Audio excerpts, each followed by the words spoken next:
Hey, what's up? Welcome back for another video and welcome to Triple Play Saturday Round 2.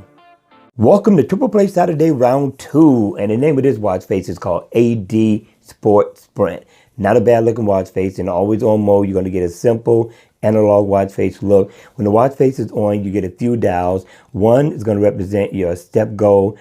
The one at the top is going to represent your seconds, and then you come over to the right. That one's going to represent the day of the week. You come all the way down. You get the best of both worlds, analog and a digital watch face look. Now, you're going to get your battery info. You're going to come down. You got your heart rate info, step info. You also get the day of the week, kind of in fine print, but still, considering that it is free, this is not a bad watch face.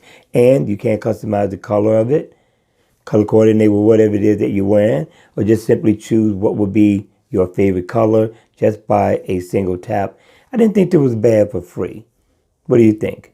All right, you all, that's going to be it for this video. I hope you enjoyed it. I hope it was informative. And if it was, please make sure you hit the like button on the way out. And if you want to see more videos like this, then by all means, make sure you subscribe to my channel. And I'll see you all at the next video. Take care.